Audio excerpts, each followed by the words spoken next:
උපන්නා වූ සත්වයන්ට පින්වතුනි මෙවැනි උවදුරු කරදර බාධක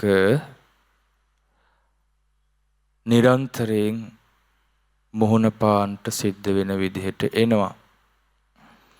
අපිට මතක ඉතිහාසය තුළ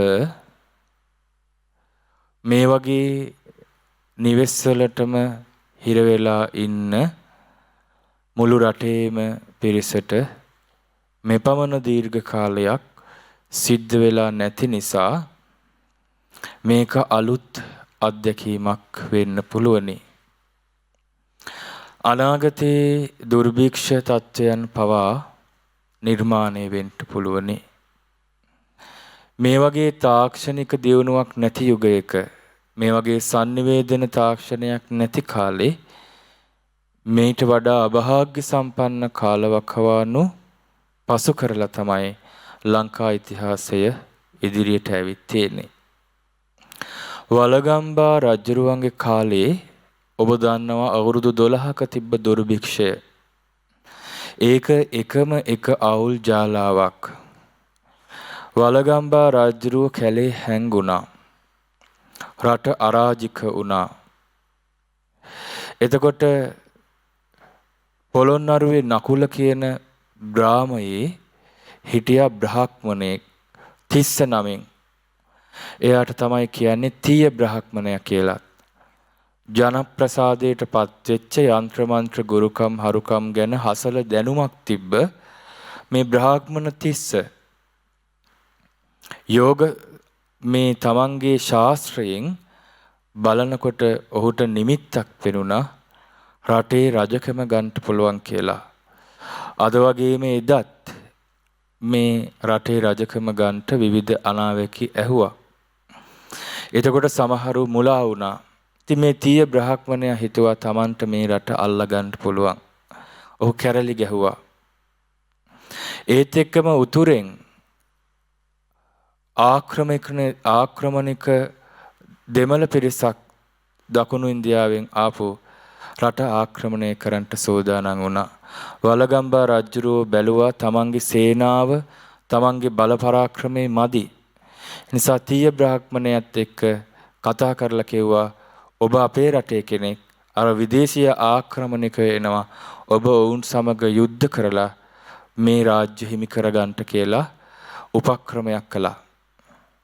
එතකොට හිතපු දේ නෙමෙයි උනේ තීය බ්‍රාහ්මණයා අර ආක්‍රමණිකයන් එක්ක එකතු වුණා. රට අභ්‍යන්තරයෙන් හටගත්ත පිළිලයයි රටට බාහිරින් එන පිළිලයයි දෙකම එකතු වෙලා ගම්දනව් වනසමින් රාජ්‍ය ආක්‍රමණය කරන්නට එනවා. මොකද්ද කර්ම විපාකයටද මන් දන්නේ. මුළු ලංකාවෙම වී කොටුවල අටුවල වී එකපාර අතුරුදහන් වුණා. ඔබ අහලා ඇති 24000ක් මහරහතන් වහන්සේලා සිතුල් පව්වේ තිස්ස මහරාමේ රජතුමා මැදිහත් වෙලා ඒ ශ්‍රාවක සංඝයාගේ පරිභෝගයට සංඝසන්තක විහෙර විහාර නිදංගම් පූජා කරලා ඒ ගම් වලින් ලැබෙන වී අස්වනු ගබඩා කරලා තිබ්බා. මොනතරම් හානියක් ආවත් ශ්‍රාවක සංඝයා කුසගින්නේ නොතිබායින්ට සම්බුද්ධ පූජාවන් අඩුවක් නොකොට තබන්ට. හැබැයි මේ ලක්ධරණී තලයටම බලපාපු ඒ අභාග්‍ය සම්පන්න කර්ම විපාක ස්වභාවය නිසා වී අටකොටු හිස් වුණා. මීයෝ කෑවා. එක රැයින් හිතාගන්න බැරි විපතක් වුණා. දැන් මිනිස්සු හොඳටම ආහාර පාන නැතුව ක්ලාන්ත වෙන්න පටන් ගත්තා. එතකොට ඔන්න මිනිස්සුත් තුල තිබ්බ ස්වභාවයන් ඉස්මතු වුණා. ඒ අපේ ලංකාවේ ඉතිහාස කතාව තුළ අපේ අටුවාචාර්යින් වහන්සේලා විවිධ අර්ථ කතා විස්තර කරනකොට ඒ අතරට මේ ලංකාවේ සිද්ධ වෙච්ච කතා ඇතුළත් කළා. සමහර පින්නතුන්ගේ සත්පුරුෂ ගතිගුණ සක්දෙවිඳුන්ගේ පඩුපුල් ආසනයේ පවා හුණු කරන්නට සමත් වුණා. සමහරුන්ගේ ශ්‍රද්ධා සීල ගුණධර්ම දියුණු වෙලා ඉස්මතු වෙලා ආවා. වීරිය බල පරාක්‍රමයේ කුසල් වඩන්ට අකුසල් දුරු කරන්නට ඉස්මතු වුණා. සමහරුන්ගේ සැඟව තිබුණ අසත්පුරුෂ ගති ඉදිරියට ආවා. ඇතැම් විට භික්ෂූන් මරාගෙන කන මට්ටමට සමහර කුසගින්න ප්‍රබල වුණා. එතකොට සමහර වතුවල තිබ්බේ එක කරගහයි. ඒ කරගහ නියඟයට ඔරොත්තු දෙනවා. ඒ කරකොල අමුයෙන් උනත් කන්න පුළුවන්. මිනිස්සු ඒවා කොටලා ගුලි හදලා කෑවා. ඒ එක කරගහේ අතු දෙකක් තිබ්බා. එක අත්තක් වෙන් කළා සංඝයා උදෙසා. අනිත් අත්ත තමන්ගේ පවුලේ අයට යැපෙන්න. දවසක් උදේ යනකොට තමන්ට යැපෙන්න වෙන් කරපු කරගහේ කොළ ඔක්කොම පණුව කාලා. ඒ උපාසක මහත්තයා හිතුවා සංඝයාගේ පිනට තමයි මේ කරගහේ අනිත් අත්ත කෑවේ නැත්තේ. ඒ නිසා ඒ කරකොළ තම්බලා ශ්‍රාවක සංඝයා පිණ්ඩපාතේ වැඩිහම පූජා කරා. තමන් කුසගින්න හිටියා. මේ ලංකාවේ හිටපු සදහැවත් උපාසකවරු. එක ස්වාමීන් වහන්සේ නමක් හිටියා වයෝවෘද්ධ. උන්වහන්සේගේ ශිෂ්‍ය වහන්සේ නමක් හිටියා නිග්‍රෝධ, මට මතක හැටියට නම. හරි ගුරු භක්තියෙන් යුක්තයි. ඉතින් ඒ ගුරු හාමුදුරුවන්ට පුදන් නැතුව ලැබෙන චූටි දෙයක්වත් අනුභව කරන්නේ. සමහර විට ඒ සාමණේර ස්වාමීන් වහන්සේට සිද්ධ වුණා තල් ගහක බඩ ගාලා තල් ගෙඩියක් කඩාගෙන ගුරු ස්වාමීන් වහන්සේට ඒක පූජා කරලා තමන්ටත් ඉතුරු වෙන ටිකක් වළඳන්න. සමහර සාමණේර ස්වාමීන් වහන්සේලා වනයක් පසු කරමින් යනවා කෑම තියෙන පැත්තක් හොයාගෙන. එතකොට චෛත්‍යයක් වල් බිහි වෙලා තියෙනවා දැක්කොත් ඒ මළුවේ තනකොළ උදුරන්න පටන් ගත්තා. අනේ අපේ ශාස්ත්‍රඥ වහන්සේගේ මේ සෑරජාන් වහන්සේගේ මේ මළුව මොනතරම් පිරිසිදුව තිබ්බ එකක්ද.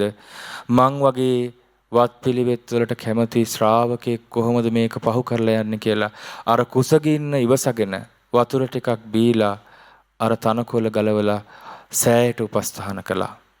ඒ වගේ ශ්‍රේෂ්ඨ ගුණධර්ම දරු ශ්‍රාවක සංඝයා අපේ ශාසන ඉතිහාසයේ සිංහල ශ්‍රාවක සංඝ පරපුරේ වැඩ සිටියා. සමහරුන්ට මේක ඉවස ගන්නම බෑ. සමහරු තමන්ගේ සියලු ගම් දනව් අතහැරලා වනාන්තරයකට යනවා. ඔය කාලේ හොඳ සිද්ධියක් වුණා. සාරාණීය වත පුරපු භික්ෂුණියක් හිටියා. සාරාණීය වත කියන්නේ තමන්ට ප්‍රාත්‍රයට ලැබෙන පිණ්ඩපාතේ හෝ දෙන්ට යමෙක් ඉන්නවා නම් නොදී අනුභව කරන්නේ. පිණ්ඩපාතේ වැඩලා තමන්ගේ වළඳන බලාපොරොත්තුවත් අත්හැරලා තමන්ගේ ශ්‍රාවක සංඝයා සිල්වතුන් ගුණවතුන්ට බෙදලා දීලා තමයි වළඳන්නේ. ඒක අවුරුදු ගණනාවක් පිරුවට පස්සේ මොනතරම් දුර්භික්ෂ කාලයක වුණත් ආහාර පාන ලැබෙනවා. මොන දානකදී වුණත් අග්‍රම දේ ලැබෙන්නේ ඔහුට. සමහර භික්ෂුන් වහන්සේලා ওই සාරාණීය වතපුරලා මිහින්තලේ ගිරිබහඬ පූජා උත්සවයට යනකොට එතන තියෙන අග්‍රම වටින වස්ත්‍රය ලැබෙන්නේ ඒ පුංචි භික්ෂුවට. මහතෙරුන් වහන්සේලා කොච්චර හිටියත් ඒ දානයේ සන්දිට්ඨික විපාක ඒ තරමට දන් දීලා. ඉතින් අර භික්ෂුණියගේ සහෝදරයෙක් පැවිදි වෙලා හිටියා. උන්වහන්සේ ගම රට ඇතහැරලා යන්න කලින් තමන්ගේ සහෝදරිය වෙන භික්ෂුණීන් වහන්සේට කතා කරලා යන්න ආවා. නැගණිය අපි මේ ගම අතහැරලා යනවා. වෙරළබඩ පළාතට යනවා. එතකොට ස්වාමීනි පොඩ්ඩක් ඉන්න අපිට දානේ තියෙනවා කියලා අර භික්ෂුණියගේ දාන බලයට එක්තරා වෘක්ෂයට අධිග්‍රහිත දේවතාවෙක් උපස්ථාන කරන්න පටන්ගෙන තිබ්බා. ඒ දානේ ගෙනල්ලා පිළිගන්නවා. සාමාන්‍ය භික්ෂුවකට භික්ෂුණියක් පිණ්ඩපාතේ වඩින දානේ පිළිගෙන වළඳන්නේ දිවි යතත් මෙවැනි භෝජනයක් වළඳන්නේ නැහැ කියලා ස්වාමින් වහන්සේ ප්‍රතික්ෂේප කරලා තමන්ගේ සහෝදර 12 නමක් වූ භික්ෂු සංඝයාත් එක්ක කැලේ මැදින් වැඩම කරද්දී අර දෙවියා මේක බලන් හිට. දෙවියා කලින්ම තීරණය කළා මේ භික්ෂුණීන් වහන්සේගේ දාන පිළිගත්තොත් මං දානෙ දෙන්නේ නැහැ. පිළිගත්තේ නැත්නම් මං දානෙ දෙනවා. ඊට පස්සේ ඒ භික්ෂුන් වහන්සේට අර දෙවියා උපාසකයෙක් වගේ පෙනී ඉඳලා ස්වාමිනී මට ඕන තරම් දානෙ හදලා දෙන්න ධනෙ තියෙනවා. මේ අසුරු කරගෙන වාසය කරන්න කියලා අර නුග ගහ මුලට දානෙට වඩිනවා. අවුරුදු 12ම දානෙ පූජා කළේ දෙවියෙක්. ඒ ස්වාමීන් වහන්සේලාගේ සිල් ගුණයට ගෞරව කරලා. එක උපාසක මහත්තයෙක් හිටියා. එයාගේ වත්තේත් කරගහක් තිබ්බා. අනේ උදේ ගිහිල්ලා බලද්දී කරකොල ඔක්කොම පණුව කාලා. දැන් ස්වාමීන් වහන්සේලා පිණ්ඩපාතයට වඩිනවා. මේක තමන්ගේ ස්වාමි දියණියට කිව්වා. ස්වාමි දියණියයි ස්වාමියයි කල්පනා කරනවා අනේ අපේ ආර්යයන් වහන්සේලා කුසගින්නේ තියන්නේ කොහොමද අපි? උන්වහන්සේලා එක වේලයි අනුභව කරන්නේ. අපි රැයට නම් මොනවා හරි ටිකක් බොනවා. නමුත් එහෙම එකක්වත් මේ භික්ෂුන් වහන්සේලාට නැහැ. ඒ නිසා අර සුප්පියා උපාසිකාව ගිලන් භික්ෂුවකට මාංශ රසයක් හොයාගන්න බැරුව තමන්ගේ කලවෙන් කැල්ලක් කපලා දන් දුන්නා වගේ අපිත් දෙන්න ඕන කියලා දැන් පිහිය හොයනවා උපාසිකාව. උපාසක මහත්තයත් පිහිය හොයනවා. දෙන්නම එකම විදිහට කල්පනා කළා බලවත් ශ්‍රද්ධාවක් තිබ්බා. අන්තිමට පිහිය දෙන්නම එකපාර දැක්කේ දෙන්නම පිහිය උදුරගෙන දඟලනවා දැන් ගෙදර තමන් ඉස්සල්ලා මේ පින්කම කරන්න කියලා. එතකොට මේ රණ්ඩුව එළිය භික්ෂුන් වහන්සේලා දැන් පිණ්ඩපාතේ වැඩලා සක්දෙවියන්ගේ ආසනයේ උණුසුම් වුණා.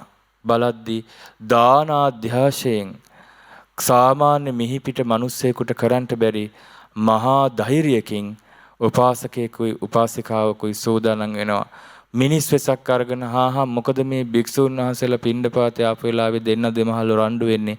මෙන්න මේකෙන් දාන ටිකක් හදලා ඉක්මනට පූජා කරන්න කියලා කලමනා ටිකක් අරගෙන දීලා ගියා. එයින් ඉක්මනින් දානි හදලා සංඝයාට පූජා කළා. පින්වතුනි ඒ දාන ඉවර වුණේ ඒ මුට්ටියේ මුළු ගමටම ආහාර බෙදුවා. මේවා ආශ්චර්ය අద్භූත සිදුවීම්. පින්වතුනි මේ ලෝකේ අපිට තේරෙන්නේ නැති විෂයන් තියෙනවා. සාමාන්‍ය මිනිස්සු ලක්ෂ කෝටි ගානකට බැරි දේවල් සමහර මිනිස්සු කරනවා. සමහරට දන්වැල් දාලා මහරත ඇදගෙන යන්නේ ඔය කෝච්චි පෙට්ටිය දැන් යන්නේ. තමන්ගේ ඇඟ උඩින් මහ විශාල වාහන යන්නේ. ඒවා අපිට කරන්න බෑ. නමුත් සමහරවන්ට පුළුවන් යෝධයෝ වගේ මිනිස්සු තමන්ගේ සසර පිං ශක්තියෙන් පහළ වෙනවා. මතක ශක්තිය තියෙන පුංචි දරුවෝ ඉන්නේ ඕනේ ගානක් ක්ෂණයකින් හදලා කියන්නේ අපිට බෑ එහෙම. ඒක සුවිශේෂී හැකියාවක්. අන්න ඒ වගේ හැකියාවන් තිබ්බ මිනිස්සු හිටිය අතීතේ. කාය බලයෙන්, ඥාන බලයෙන්, සීල බලයෙන් ගුණවෘද තපෝවෘද ශ්‍රාවක සංඝයා විතරක් නෙමේ උපාසක උපාසිකාවන්ගෙන් පවා පිරී ගිය ලංකා ධරණී තලයක් මේ. එවැනි සිල්වතුන් ගුණවතුන් ඉන්න යුගවලදී පවා ඇතැම් විට විවිධ හේතු කාරණා මත දුර්භික්ෂයන් ආවා. හැබැයි නුවණැත්තෝ තමන්ගේ ගුණේ නසාගත්තේ නැහැ. තමන්ගේ දාන ආධ්‍යාශය නතර කරගත්තේ නැහැ.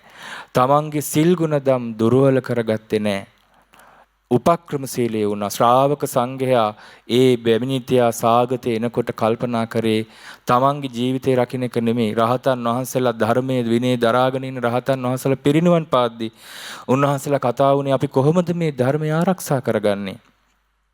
කොටසක් ඉන්දියාවට යන්න තීරණය කළා. කොටසක් මෙහි නතර වුණා. කාගේ හරි ජීවිතේ නැති වුණත් එක පිරිසකගේ හරි ධර්මය ආරක්ෂා වෙයි කියලා. සාමාන්‍යයෙන් ආහාර හොයාගෙන නැව් නැගලා ගියා නෙමෙයි ධර්මයේ රැක ගන්නට නැව් නැගලා ගියා. ඒ නැවේ පාරුවේ යනකනුත් ධර්මයේ සජ්ජායනා කළා. භික්ෂු සංඝයා වැල්ලේ හිස් ටික එක ළඟට එන්න වැලි ගොඩක් ගහලා වටේට හාන්සි වෙලා උන්වහන්සේලා ධර්මයේ හිමීට සජ්ජායනා කර අමතක වෙන්න දෙන්නේ නැතුව වැටකේය කොළ තලලය යුෂ බීව්වා. ඒ විදිහට මේ ධර්ම විනය ආරක්ෂා කරගත්තේ අපි වෙනුවෙන්. ඒ ධර්ම විනය තිබෙන නිසා අද අපිට ලෝකේ ඉදිරි අභිමානයෙන් කතා කරන්න පුළුවන් සත්‍ය දර්ශනයක් තියෙනවා. මුලාවටපත් වෙන්නේ නැති අන්තගාමී නැති පදනම් රහිත නොවන ඊතා ශ්‍රේෂ්ඨ කරුණ සහිත නුවණැත්තු ප්‍රශංසා කරන පරම ගම්භීර ස්වකහාත ශ්‍රී සද්ධර්මයක් අපිට උරුමකම් කියන්ට වාසනාව ලැබිලා තියෙන නිසා පින්නතුනි අපි වාසනාවන්තයි. මේ ධර්මය ඒ තරම් ශ්‍රේෂ්ඨයි. ඒ යෝගී සමහර විට මේ හාල් මිටක් තියාගෙන ඒක රෙදි කඩක ගැට ගහලා වතුරේ පොඟවලා තම්බලා ඒ වතුර ටික බොනවා අර හාල් ටික වේලා ආය තියා ගන්නවා. ඒ තරම් දුෂ්කර කාලාවා මිනිස් උපක්‍රමශීලීව ආරක්ෂා වුණා. ඒ නිසා මේ විදර්ශනාවෙන් ලෝකේ දකින්න එක ජීවිතයේ යථාර්ථය හිතන එක, සෙත් පිරිත් කියන එක, සෙත් පිරිත් සජ්ජායනා කරන එක, තමන්ගේ ගුණධර්ම දියුණු කරගන්න එක, තමන්ගේ ආර්ථික ශක්තිය පිණිස ගොවිතැනක් බතක් තමන් ස්වයං ස්වාධීනව පෝෂණය වෙන්න පුළුවන් විදිහට පිළියෙල කරගන්න එක, අන් සියලු සත්වයන්ට මෙසිත පතුරවන එක, මේ ගුණධර්ම එකක්වත් මගහැර ගන්න නැතුව ඔබ හැම දිනාට පුරුදු කරගන්නට තෙරුවනේ අනන්ත ආශිර්වාදයෙන් වාසනාව ලැබේවා කියලා අපි සෙත් පතනවා. මෙවැනි වටිනා ධර්ම දේශනා නැරඹීමට ශ්‍රද්ධා YouTube channel එක subscribe කර සීනුව ලකුණ ඔබන්න.